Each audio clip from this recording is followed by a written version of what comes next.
The sound of a crowbar hitting impact-resistant glass creates a dull, sickening thud. It doesn't shatter like in the movies. It just absorbs the blow, vibrating the entire frame. I sat in the dark of my living room, illuminated only by the cool blue glow of my security monitors. On screen 3, I watched them. My mother, Cynthia, held the heavy-duty flashlight steady, aiming the beam right at my front door lock. Beside her, Caleb, my sister's boyfriend, a man currently on parole for assault, heaved the iron bar back for another swing. My sister Madison was there too. She wasn't helping. She was checking her lipstick in the reflection of the window they were trying to smash. They thought they were breaking into a victim's house to steal my sanctuary. They didn't realize they were breaking into a fortress I had built specifically for this moment. I didn't scream. I didn't hide. I took a slow sip of my coffee and watched the glass hold. Before I show you how I turned my own home into a federal trap for my toxic family, tell me in the comments. If your relatives showed up with a crowbar, would you call the cops? Or would you handle it yourself? I didn't wait for the glass to crack. I didn't wait for them to find a weak point. I simply opened my laptop, brought up the command terminal, and executed Protocol A. One keystroke turned the mountain night into noon. 10,000 lumens of industrial-grade LED floodlights slammed on simultaneously from the eaves of the roof. On my monitor, the effect was instant and satisfying. It was like watching cockroaches scatter when you rip open a pantry door. Caleb dropped the crowbar, throwing his hands up to shield his eyes from the blinding white glare. Madison screamed, diving behind the porch railing, covering her face not from the light, but from the high-definition cameras she suddenly realized were recording every pore on her terrified face. I pressed the intercom button. My voice boomed across the valley, amplified, distorted, and freezing cold. "You have exactly 12 minutes before the sheriff arrives," I said into the mic. "Smile, Caleb. I'm streaming this directly to your parole officer's inbox." Caleb froze. He knew what a parole violation looked like. It looked like 5 years of back time. But Cynthia, my mother, didn't back down. She stepped right up to the camera lens, squinting against the glare, putting on that trembling, waif-like performance that had controlled me for 2 decades. "Randy," she wailed, her voice cracking perfectly on cue. "Open this door. We just want to talk. We have nowhere else to go. You're hurting your sister." I muted the audio. I didn't need to hear the script. I'd memorized it when I was 6. Instead, I picked up my phone and dialed 911. I didn't scream or beg the operator for help. I gave them the facts. Home invasion in progress. 3 assailants. 1 armed with a bludgeon. Location: the glass fortress. While I waited, I poured a fresh cup of coffee and watched them pace on the porch like trapped animals. My name is Randy, and I'm 29 years old. Most people think I'm just a paranoid recluse who works in tech. The truth is, I'm a forensic data recovery specialist. I spend my days digging through the digital trash of cartels, embezzlers, and corporate spies to find the one file they thought they deleted. I know how liars think. I know that people don't change. They just get better at hiding the evidence. That's why I didn't buy a condo in the city. I bought this isolated estate in the mountains and spent $80,000 fortifying it. I knew this day would come. I just didn't think it would happen so soon. 20 minutes later, the blue and red strobe of light bars cut through the trees. I watched from the window, feeling a surge of pure, icy vindication. 2 deputies stepped out, hands on their holsters. They didn't buy Cynthia's tears. They saw a man with a violent record standing next to a discarded weapon. "On your knees!" the deputy shouted. Caleb complied, sinking into the snow. I watched the handcuffs click shut around his wrists.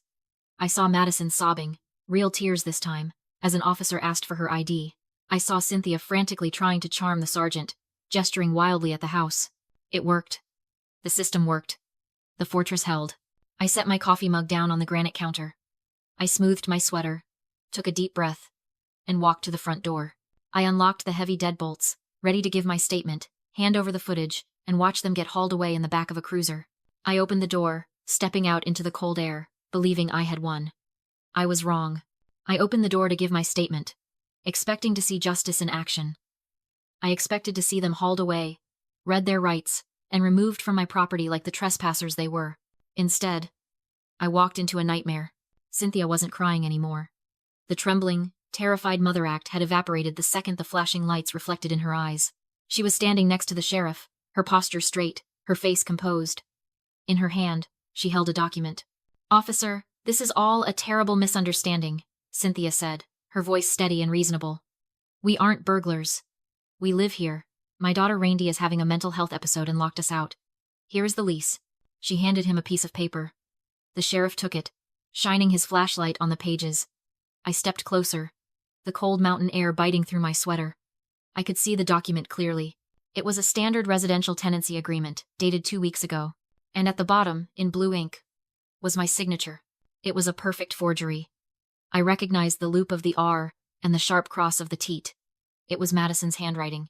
She used to practice forging my signature on permission slips in high school when I was the legal guardian on record. The sheriff looked at the paper, then up at me. "Is this your signature, ma'am?" "It's a forgery," I said, my voice tight. My pulse began to spike, a warning thrumming in my ears. "They don't live here. Check their IDs. Their addresses will be in the city. 4 hours away. Check the deed to the house. I am the sole owner." "Ma'am, I'm a deputy, not a forensic handwriting expert," he said, his tone shifting. The protector was gone, replaced by an annoyed bureaucrat who just wanted to finish his shift. "If they have a signed lease, and you say it's fake, that is a he said she said situation. That makes this a civil matter." The words hit me harder than the cold. "Civil matter. Civil?" I repeated. He was beating my door with a crowbar. "I was trying to get into my home," Caleb interjected smoothly. My key broke in the lock. The deputy sighed, handing the paper back to Cynthia. "Look, folks, I can't evict tenants on the spot without a court order. If you want them out, you need to file for eviction on Monday. Until then, they have a right to access the property." He walked over to Caleb. He reached for his belt. My blood ran cold. "What are you doing? You can't leave them here. He has a violent record. He is a felon. He lives here, according to this paperwork," the deputy said. With a click, he unlocked the handcuffs. Caleb rubbed his wrists, shaking out the tension. He looked at me, and the mask slipped. There was no fear in his eyes anymore. Only malice. "Take it up with a judge, ma'am," the deputy said, walking back to his cruiser. "Good night, folks. Keep the noise down." I stood frozen on the porch as the cruiser reversed. The red taillights faded down the long driveway, disappearing around the bend. Silence rushed back into the valley, heavy and suffocating. I was alone in the dark. 3 people stood on my porch. My mother, who had sold me out. My sister, who had stolen my identity, and a violent man who had just been given permission by the law to enter my home. Caleb bent down and picked up the crowbar from the snow. He weighed it in his hand, testing the heft. Then he smiled. It wasn't a nice smile. "Civil matter," Caleb sneered, stepping toward the shattered glass. "Open the door, Randy, or I break it for real this time." I didn't let him break the glass. That door cost $12,000. And unlike Caleb, I respected the value of things. I unlocked the deadbolt. They surged inside, a wave of cold air and entitlement crashing into my sanctuary. The violation was instant and visceral. The air in my home is usually filtered, crisp, and smells faintly of cedar. Within seconds, it smelled of stale tobacco and unwashed bodies. Caleb didn't even wipe his feet. He tracked slush and mud across the hardwood floors I had installed by hand. He lit a cigarette, flicking the ash onto my rug as he looked around with a sneer of appraisal. Madison didn't look at me. She walked straight to the Italian leather sofa, the one I bought with my first big bonus, and flopped down, propping her muddy combat boots up on the cushions. Finally, she groaned, pulling out her phone. "It is freezing out there. Why do you have to be so dramatic, Randy? You almost got Caleb arrested." Dramatic. That was the word they used whenever I tried to stop them from bleeding me dry. When I was 16, I worked double shifts at a diner to pay the electric bill Cynthia ignored. When I came home exhausted, I was dramatic. Now, I was standing in a house I built to escape them, watching them treat it like a squat, and the old programming kicked in. I stood by the kitchen island, my hand hovering near the knife block. My heart was hammering against my ribs, but my feet felt leaden, nailed to the floor. Why didn't I scream? Why didn't I grab the fire extinguisher and spray them out? It wasn't just fear. It was training. This is the trap of normalizing cruelty. It doesn't happen all at once. It happens in increments. For 29 years, Cynthia had conditioned me to believe that my discomfort was the necessary price for their happiness. I was raised to be the fuel they burned to keep themselves warm. Every time I said no, I was punished with silence or guilt until I said yes. My brain had been wired to view my own boundaries as acts of violence against my family. I wasn't frozen because I was weak. I was frozen because I was fighting a lifetime of grooming that told me I was the villain for wanting to be safe. Cynthia walked into the kitchen, peeling off her gloves. She looked at me with that familiar, weary disappointment, as if I were the one who had just forged a legal document. "We need this house, Randy," she said, her voice dropping into that reasonable, maternal register that made me sick. "Caleb's parole officer is doing a residence check tomorrow morning. If he doesn't have a stable address listed, he goes back to prison. You have a guest room you never use. Your family. Why do you have to make us fight you for it?" I looked at her. I looked at the lines around her eyes. The same eyes that watched me pay her rent while I ate instant noodles for dinner.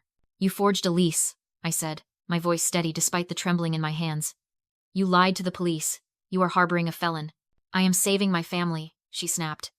Something you wouldn't understand because you only care about your machines and your money. She gestured around the room, dismissing my achievements as greed. She didn't see a home.